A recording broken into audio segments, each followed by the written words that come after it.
económico financiero, dirige la consultora Economía y Ética, Economía al Cuadrado, fue socio intelectual de Javier Milei, como siempre contamos, entre 2005 y 2019, cuando escribieron 4 libros juntos, el último en 2019 titulado Libertad, Libertad, Libertad. Él fue quien acercó al presidente a las ideas libertarias de la escuela austríaca y hoy es uno de sus mayores críticos. Es especialista en política monetaria, su último libro publicado es Liberalismo siglo XXI. Y ayer y anteayer Giacomini posteó en redes sociales análisis económicos apoyados sobre gráficos, como siempre lo hace, donde habla de la destrucción de los puestos de trabajo y de las empresas privadas. Así que le vamos a dar la bienvenida con otra canción, como hacemos siempre, en este caso con una canción de la banda platense que se llama Él mató a un policía motorizado, un nombre bastante extraño, pero lleva como título Destrucción. No me dejes así, quiero volver a empezar. Este día lo perdí, otra vez lo dejé ir. No me hables así, allá afuera.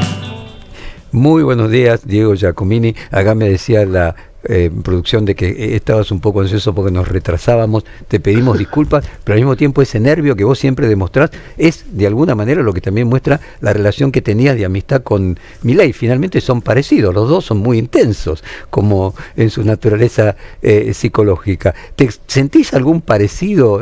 Ahora ya te pregunto de economía, pero esto mismo me disparó. ¿Sentís algún parecido en el carácter tuyo con el de Milei, que fue lo que los hizo ser amigos, independientemente de que hoy no estén en esa misma relación emocional? A ver, sí, tenés razón. Yo soy una persona muy intensa, que vivo todo de esa manera. Y mi pasión por la economía en ese sentido también es muy intensa y discuto sobre ella intensamente como lo hacía Javier. Ok. De hecho creo que cuando teníamos discusiones económicas, en la intensidad me lo llevaba puesto a Javier Milei. Terminaron a las trompadas, imagino. No, porque Javier Milei, en ese sentido, tenía un respeto intelectual por mí, que era el único que escuchaba. Entonces, no terminábamos mal, todo lo contrario. Él era la única persona que escuchaba, aprendía y cambiaba lo que pensaba a partir de lo que yo le mencionaba. Y creo que ha quedado manifiesto porque no lo has escuchado nunca pronunciar mi nombre ni criticarme con nombre y apellido. Es verdad, siendo vos la persona probablemente lejos, el economista que más lo critica en redes sociales, que es su espacio de vida natural, y sin embargo siempre considera mandriles y con todo tipo de epítetos a los otros economistas, y nunca vos, siendo vos el más crítico, evidentemente. Y lo arrobo siempre. Bueno, evidentemente es un síntoma, como vos decís, de que queda afecto más allá de las diferencias hoy en cuanto a la mirada económica. Y vos decías, se cierran empresas, cae el empleo. Me gustaría ahora entrar en términos económicos, escucharte lo más didácticamente posible para el público lego en economía. ¿Cuál es tu visión de cómo ves que está funcionando el plan económico? A ver, el plan económico tiene un núcleo medular que, digámosle, que le importa una sola cosa para que entienda la gente, que es bajar la inflación. ¿Ok? Esto que esconde un error intelectual, que es pensar que bajar la inflación es condición suficiente, no necesaria, para que la economía anda bien. O sea, piensan que si bajamos la inflación, a partir de bajar la inflación va a aumentar el ahorro, va a aumentar la inversión, va a aumentar la capacidad de producción, va a aumentar la producción, va a aumentar el consumo después y va a ir todo bárbaro. Y la verdad es que no es así. Punto número 1. La economía no es la física, no hay relaciones causa-efecto indestructibles. O sea, si yo tiro una piedra en la física, la piedra va a caer a una velocidad dependiendo de su peso. Bueno, la economía no funciona así porque hay seres humanos en el medio que no sabes cuáles van a ser sus comportamientos. ¿Ok? Dicho esto, tiene otro problema. El instrumento que eligieron para bajar la inflación, desde las características de Argentina, es el menos adecuado. O sea, utilizar el el tipo de cambio como ancla antiinflacionaria es muy riesgoso. O sea, cuando digo muy riesgoso, ¿qué quiero decir? Es que tiene alta probabilidad de ser un descenso de inflación transitorio en el cortísimo y corto plazo, pero terminar fracasando en el mediano y en el largo. ¿Por qué? Porque el dólar es un bien escaso en Argentina, como en ningún otro lado. ¿Pero por qué? Porque todos queremos dólares. A ver, el sector privado necesita dólares para ahorrar. El sector privado necesita dólares para producir. Pero más grave aún, el principal demandante de dólares, el que más lo necesita, todavía más que los privados, es el Estado, que tiene una pared de vencimiento y obligaciones en dólares como muy pocos otros países en el horizonte de mediano y largo plazo.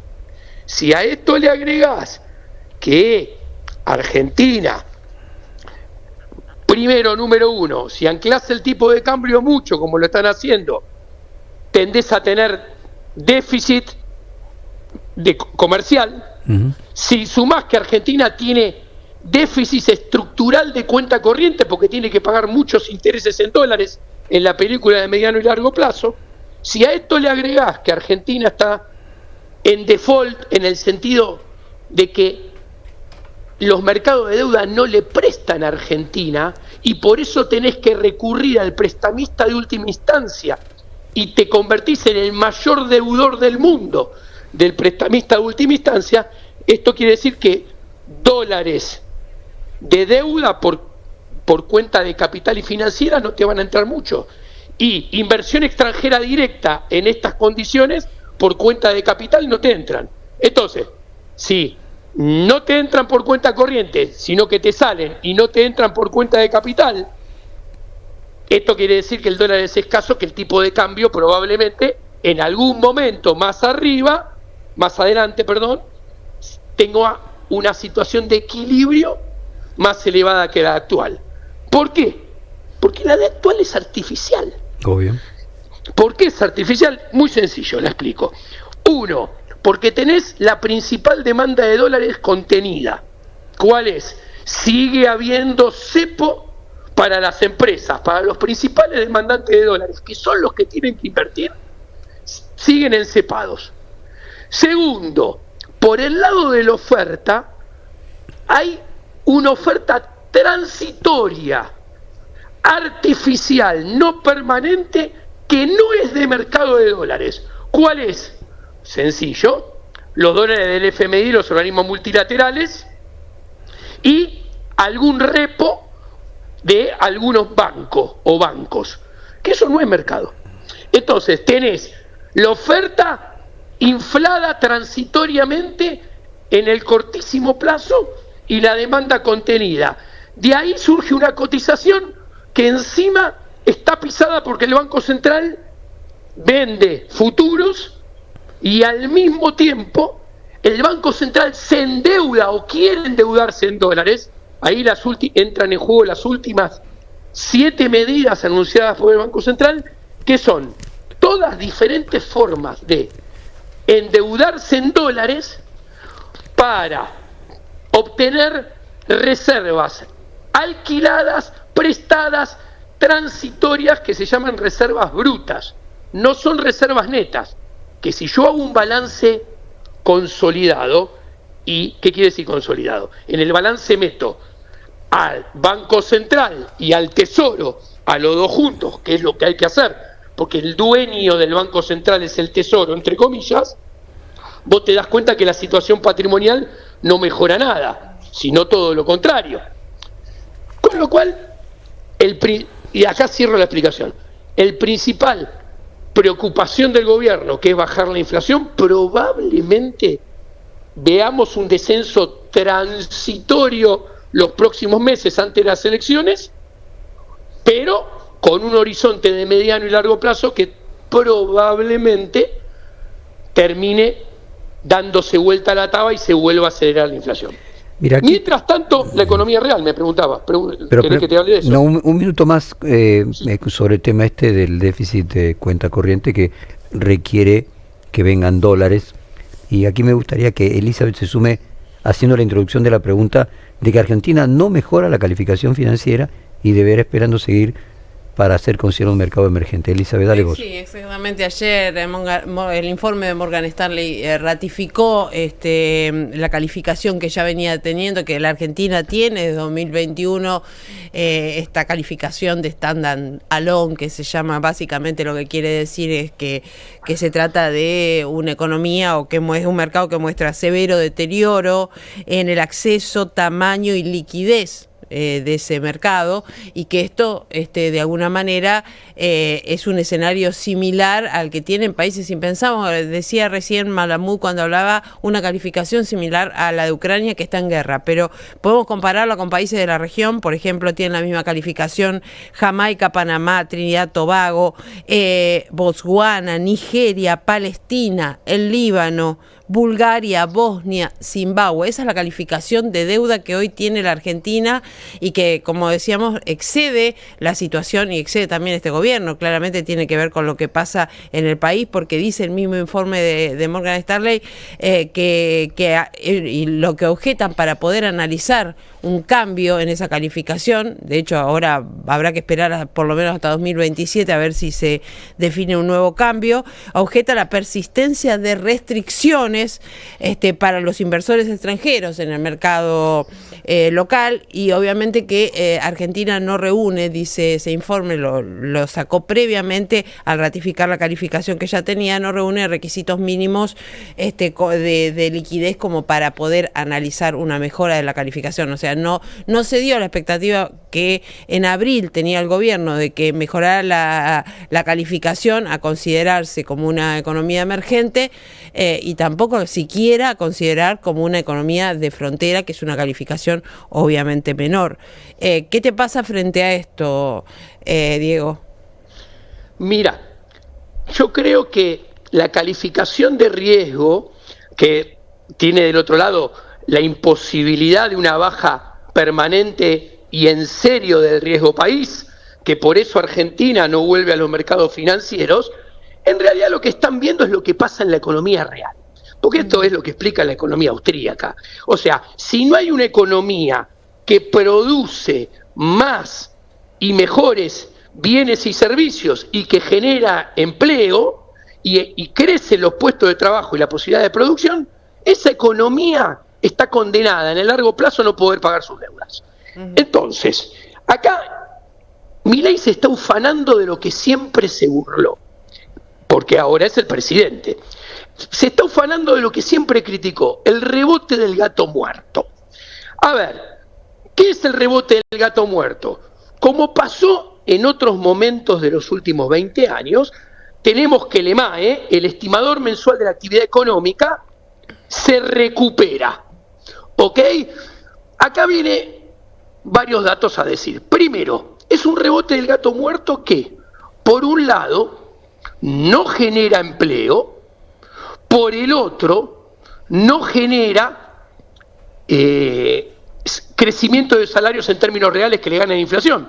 Los salarios también. El salario se ha convertido en otro ancla contra la inflación. Bueno, concretamente, la tasa de desempleo, cuando comparo el primer trimestre del 2025 contra el primer trimestre del 2024, pasó de 7.7 a 7 aumentó un punto. Sí, de 6.7 a 7.8. Exactamente. Después, 130.000 empleos, el sector privado formal, por lo menos, a lo que hay que agregar el sector público. Ahí va. Cayeron los trabajos registrados 210.971. Sí. Cuando yo miro la destrucción de empleo en la construcción, 81.871. En el transporte y almacenamiento, 53.672. Y en la industria, 25.510. Estos tres sectores solos tienen más pérdida de ajuste que todo el ajuste del empleo público que hizo Milei. O sea, la pérdida de puestos de trabajo registrado en sectores privados productivos en estos tres es mayor que el ajuste de empleo estatal. De hecho, la construcción, si yo lo comparo contra el inicio de este gobierno, el empleo en blanco de la construcción cae casi 16 puntos porcentuales. Y cuando yo miro el empleo en la industria manufacturera, cae 2.7 puntos porcentuales. ¿Esto qué tiene del otro lado? Que cuando yo miro a las empresas privadas que contratan trabajadores en blanco, los empleadores en blanco, todos estos datos de la Superintendencia de Riesgo del Trabajo, caen menos 13.862. O sea, hay 13.862 empresas menos que contratan trabajadores en blanco que a principio de este gobierno. Cuando vemos esto, ¿qué podemos ver o poner en evidencia? Uno, que Argentina tiene un apagón estadístico. ¿En qué sentido? El EMAE, que tiene base 2004, o sea, 21 años, es en la base del cálculo de EMAE, 21 años atrás, en una economía donde se acumulan más de 15.000 puntos de inflación, con lo cual hay un cambio de precios relativos, que la base tiene que ser, claramente no puede reflejar lo mismo que hace 25 años, o 21 años, perdón, con lo cual mide mal, está sobredimensionando el rebote del gato muerto, que el presidente ahora, dándole la espalda por completo a la escuela austríaca, sale a defender el aumento del consumo. Sí. Ahora, esto es muy importante, primero, porque ese aumento del consumo ya lo tenemos que tomar con pinzas porque surge de una medición que acabo de explicar que sobredimensiona el rebote del gato muerto, con lo cual podría estar sobredimensionado el consumo. Pero asumiendo que puede haber un aumento del consumo, acá hay otro tema que es grave. Es la segmentación del consumo. Exacto. Y cómo se explica ese consumo. El consumo que se incrementa, para que se entienda, voy a ponerlo en términos metafóricos, sí, son la venta de autos 0 kilómetros, por ejemplo, lo pongo como metáfora. ¿Metáfora de qué? Aumenta el consumo de los que más tienen. ¿Y en base a qué aumenta el consumo o se sostiene el consumo de los que tienen? En una importante medida, en quemar ahorros. Entonces, hay un aumento segmentado del consumo en determinados sectores de la sociedad que en alguna medida está alimentado por quemar ahorros. Si uno quema ahorros, uno está quemando fuentes de ¿qué? De consumo futuro y de financiamiento de inversión. Con lo cual, para sostener o hacer crecer segmentadamente el consumo en el presente, está hipotecando el futuro. Del otro lado, el consumo de los que menos tienen y que no tienen por ende ahorros, el consumo de esos sí cae. Entonces, que se ven mediciones privadas sobre todo de consumo masivo, claro, o en mediciones oficiales del INDEC de ventas en supermercados mayoristas, o de ventas en supermercados que más allá de que haya mejorado un poquito 1 o 2 meses últimos, tienen un comportamiento en forma de L muy marcado y realmente están y en el mejor de los casos de una B que se transforma en una rayita en el medio como si fuera la raíz cuadrada. Diego, es un programa de radio y televisión que termina a las 12, se nos acabó el tiempo. Siempre es muy interesante escucharte, mantener esa pasión, ¿no? Como decía Hegel y Freud, el deseo es lo más importante. Nos encanta escucharte, nos encantaría seguirlo haciendo, pero se nos acabó el programa. Así que te volvemos a llamar de aquí a un par de semanas y con el deseo de que pensamos lo mismo que vos, así que ojalá estemos todos equivocados. Te mandamos un fuerte abrazo y hasta nuestro próximo encuentro. Muchísimas gracias. Hasta nuestro próximo encuentro. Saludos. Gracias. Acabamos de hablar con Diego Giacomini, economista, y se nos acabó el programa, como le decíamos a él. Se nos fue y